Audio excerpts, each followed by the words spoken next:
Our next speaker is Huisken, and he's going to talk to us about social networks and social environments in a facultative social B.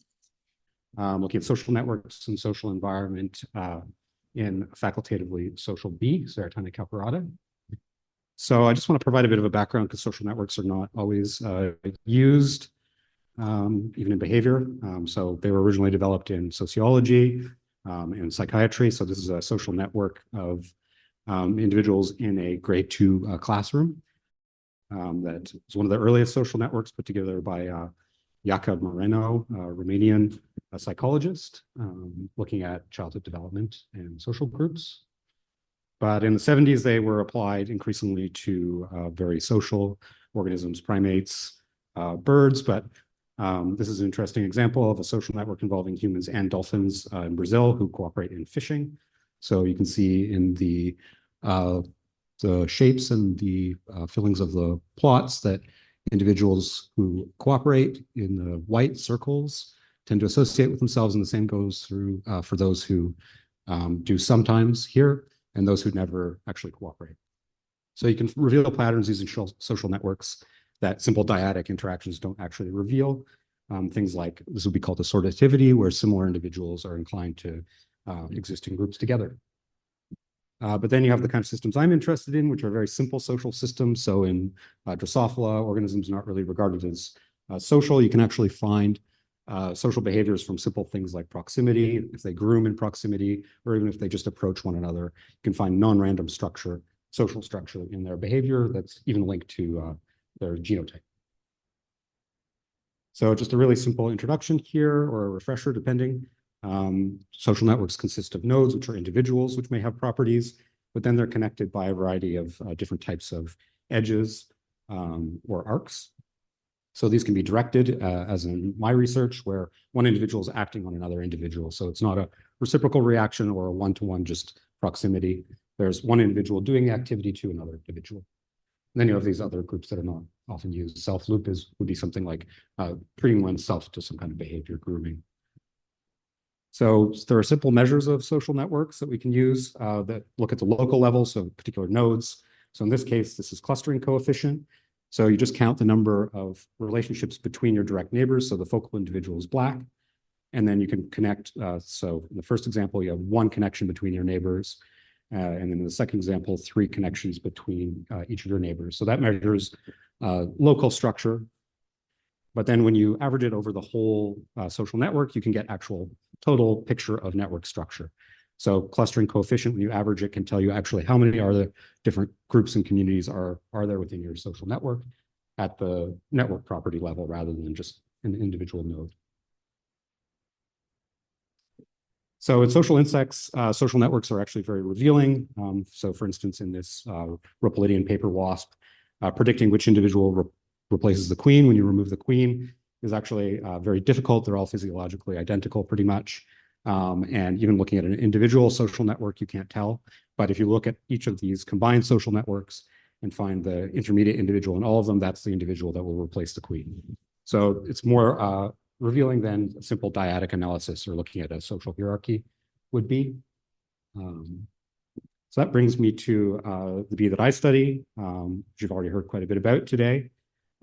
This is the small carpenter bee, Serotina calcarata, and it has a number of properties that actually make it very useful for studying social behavior. Not sure why that's advancing automatically.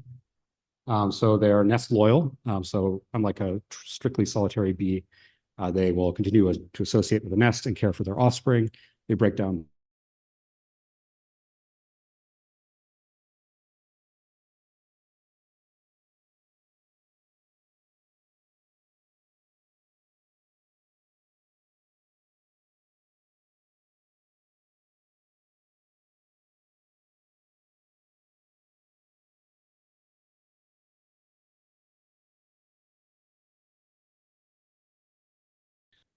Okay, so she's the smallest one there that you can see. So there's a size distinction. This is the size of the mother, and typically the regular daughters, and that's the size of the dwarf eldest daughter.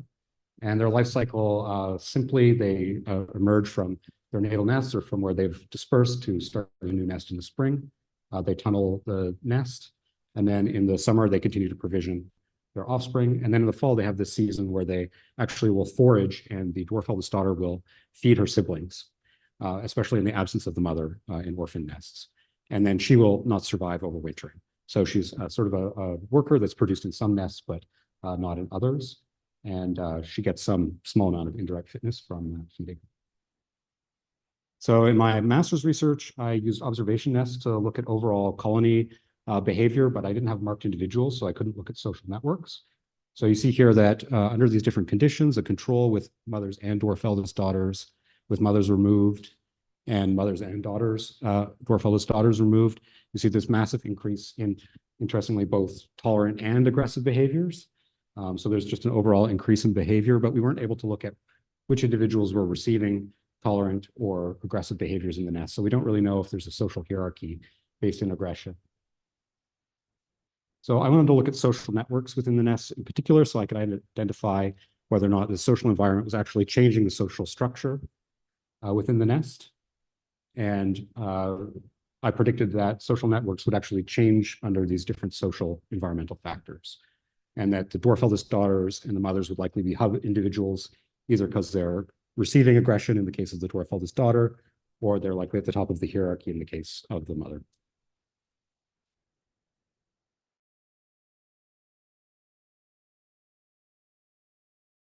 We've already seen from create fresh nests, and I collected them throughout September, August and September when they were occupied. And I either treated them or left them as a control by not disturbing them, making sure there was a mother and a dwarf eldest daughter in them, or removing mothers or both mothers and dwarf eldest daughters. The same kind of schema that I used for my master's. And then I used this method of paint marking so that I could identify up to 16 individuals exhaustively within the nest. So you can see here, this was a nest that had exactly 16 individuals. So each one has one of those representative markers or no mark at all. So in order to understand their behavior, we looked at their within nest, we used within nest videotapes. So we collected throughout the rest of the August and early September, 463 hours of observations inside the nests. We just opened them up and put a plastic sheet on them and keep them in a darkened box. And then I used network analysis of each of these nodes and looked at overall network properties using iGraph. So you can see they're provided with sugar or water, and then pollen provisions. And this is just the opening of the nest into the foraging arena. So we used a ethogram that's been developed for this species that's actually common to sweat bees as well, or there's several overlapping behaviors. So you can see here, this is a tolerant behavior of head-to-head, where two individuals just seem to just meet together in proximity and put their heads together. And this is an aggressive behavior, C posture, where one bee will actually extend its sting between its legs in a threatening posture. But there are numerous other behaviors that can be classified as either aggressive, tolerant, avoidant, or following. So we scored all of these behaviors from those 463 hours of video across the treatments. And then I used iGraph to look at the network structure. So this is just an example network. So they're quite small compared to what you'd see in a typical social insect. And in fact, this is a large one from the groups, but it's just there as an example. So I'm looking at connectivity, clustering, and clustering coefficient.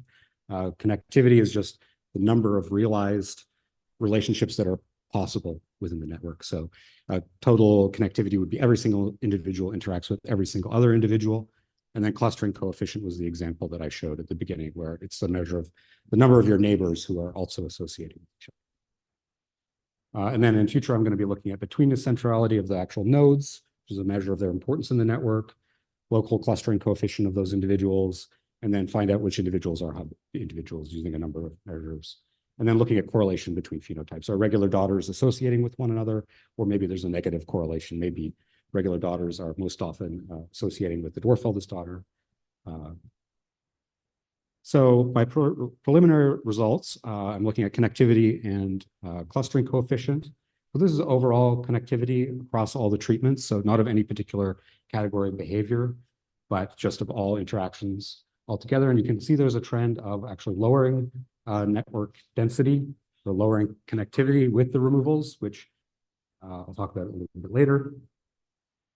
And then looking at actual groups, so starting with networks of aggression, I didn't find any difference across the treatments. So they stay equally dense in terms of just aggressive interactions. Networks of avoidance are also, I found not to be particularly significant. I see no visible trends. But in tolerance networks, we found that actually the density of tolerant interactions goes up within the mother and dwarf eldest daughter removals. Post hoc tests, unfortunately, were not significant, but this is the trend that is pretty clear from here. But we don't know if these others are also different from one another. Then finally, I looked at networks of following density, and these were also not significant.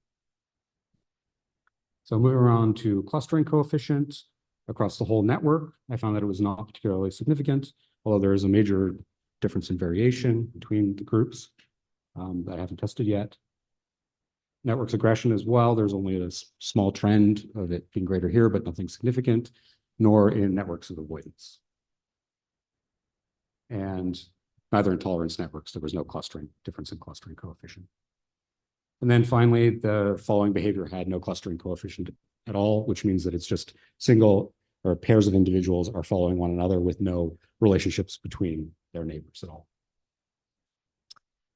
So this sort of seems like the social networks are actually quite robust to any kind of changes in social environment in Ceratina calcarata, which is actually quite different from, say, the Rhopalidian paper wasps that I mentioned before, where if you remove the queen, there's no defined structure anymore. No individuals in particular will do guarding more or less than any other within the nest. The whole structure actually collapses when you remove the queens. But then in more advanced eusocial species like these trap jaw ants, you can remove the queen and the entire social network stays completely the same. So in week 1, they left the queen as a control. Week 2, they removed it and then reintroduced it in week 3. And you can see the strength of interactions pretty much correlates between all of these weeks in each of these 4 colonies that they used. So the queen's presence actually has no effect on this particular ant. So it's interesting that this very simple social system seems to be quite stable to having these key individuals removed. However, there is this change in tolerance in the density of interactions that does seem to confirm our previous research, my master's research, with the increasing tolerance that we see here, but not entirely confirming the picture, because we also found an increase in aggression, which in this case, we didn't find an increase in the density. However, density does not necessarily mean that there's more activity.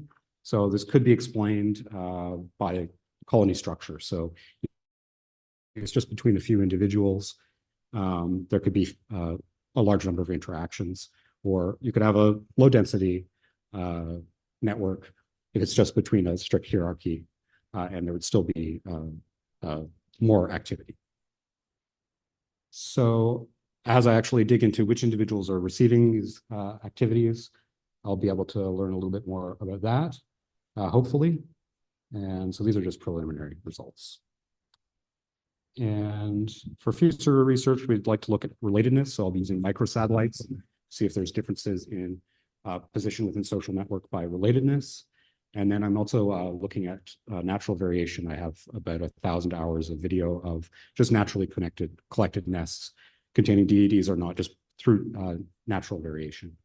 And then Cindy in our lab is also looking at how social networks might be influenced by or might influence microbiomes, as individuals could be transmitting different microbiomes between one another within a single colony.